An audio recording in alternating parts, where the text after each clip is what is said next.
Introduction to Mindfulness.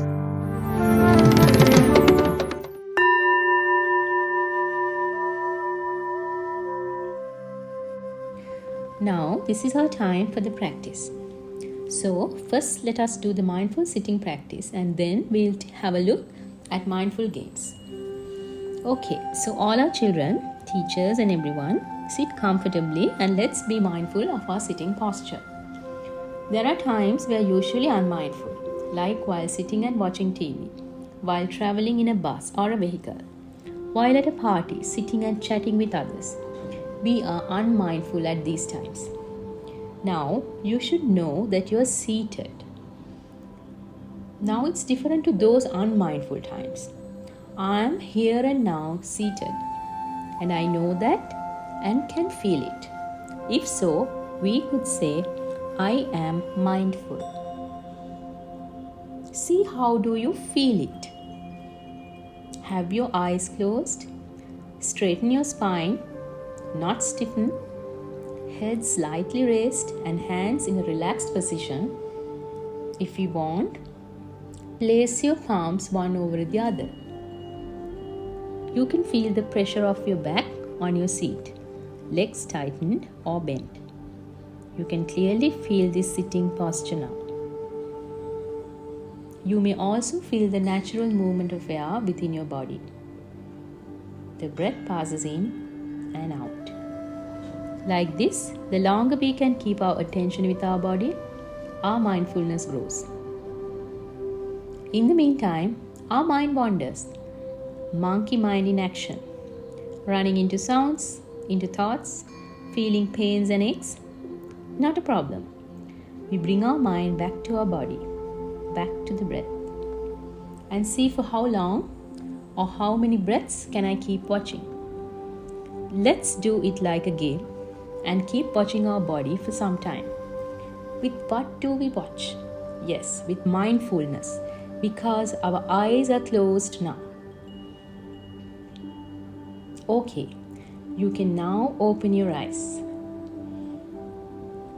Today, we heard about mindful games. Like we mentioned at the start of this practice, let's try to do a simple activity that we usually do in our SathiPasala programs. When I say 1, 2, 3, you all need to clap once. A nice, loud clap right after hearing 3. Okay? So I hope everyone listened well and understood what to do. When you hear 1, 2, 3, right after that, all together give one loud clap. Okay, we are going to start now. 1, 2, 3. 1, 2, 3. 1, 2, 3. 1, 2. See, there might have been ones who clapped for the last one.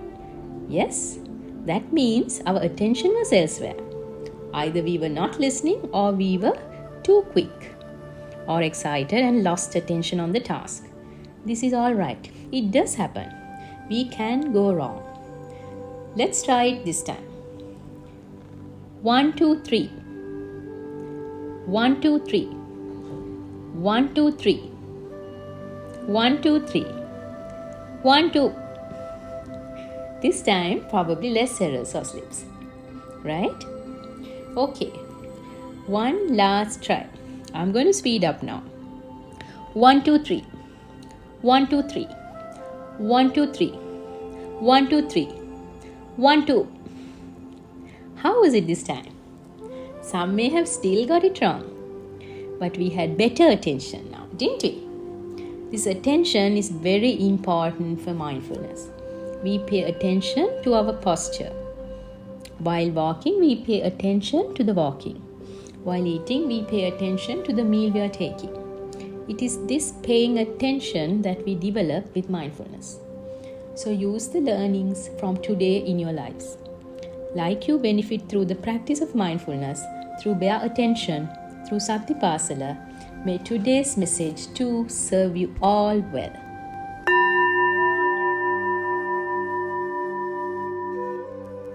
Good day to everyone. We come back to the topic of mindful games as a way to practice mindfulness.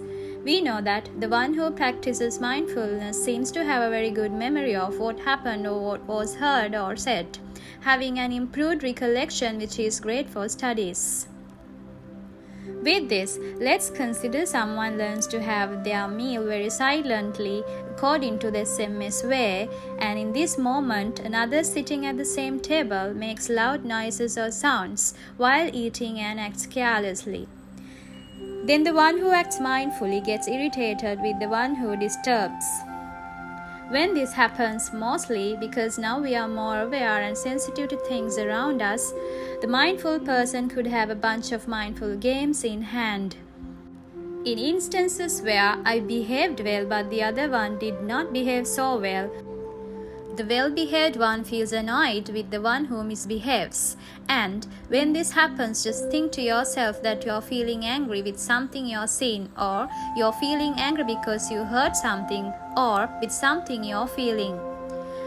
At such a time, if you could pretend you did not see it, you can actually see that someone is unmindfully making a mess at the food table. But when you are being mindful, although you see this, if you can stay without reacting or without getting angry right away, at SathiPasala we call this act of pretending to not see as the blind game. So this other person gets into some trouble and puts the blame on someone else. We can see it is this person who is actually wrong, although he sees the faults of others. I won't go to correct it at that time, but play the dumb game instead. You could pay full attention to the meal you are having or put your mind and focus into what you are doing. Then you will understand that when one is disturbed, they won't hear anything another is trying to explain. At such times, having eyes, act like a blind person. Having ears, act like a deaf person. Able to talk, but act muted. We have this ability within us to respond that way. No need of a special training for that. Now, if someone can practice this as a mindful game, the benefit we gain is that not only we are saved from any trouble by trying to voice our opinions in an unsuitable environment where one behaves angrily, but also just when we sense this happening, like the tortoise draws its limbs inwards. When we turn inwards towards ourselves, we understand better the best time and the best way to talk to that wrongdoing person. Let's say that two people in a classroom are not in good terms. At this time, if we do something with this disliking, it could lead to more and more anger. So at the right time, if we can act in a neutral way, not feeling bad of or not so fond of, like we have met them for the first time, we might not get good results with the first try, but around 2-3 times if we try associating them in a normal way, that person too will naturally give in and create space to be friends again.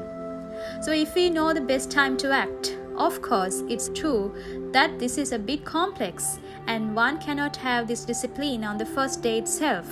Only after hearing some lessons for 2 or 3 weeks can we now try doing something like this.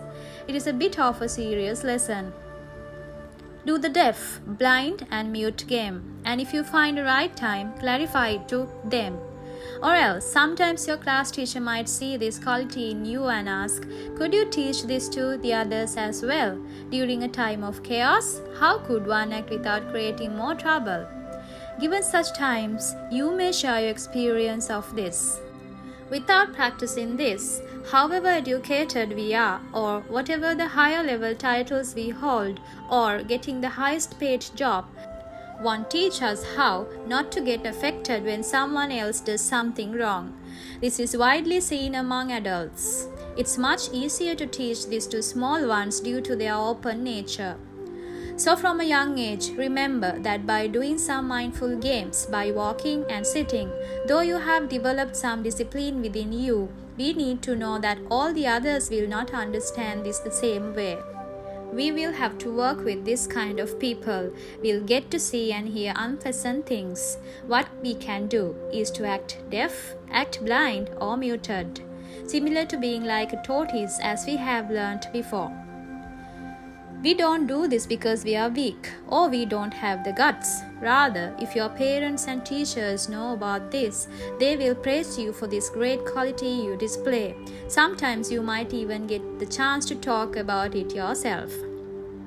So remember from a young age that although I'm a good person, don't measure all others by the same standard. Things get difficult if we do so. You see, a moment of pausing, just one moment taken to pause, opens a vast window of opportunity to find the best solution and to face the problem in hand. Such people are the ones who take leadership in given situations and act accordingly. So you start doing this by taking small steps and see what you experience. And even if it is a very small experience, try sharing it in your own words. And let the message spread to the others too. With this note, we end today's lesson. Wishing a great day to all. This is a presentation by SathiPasala Foundation.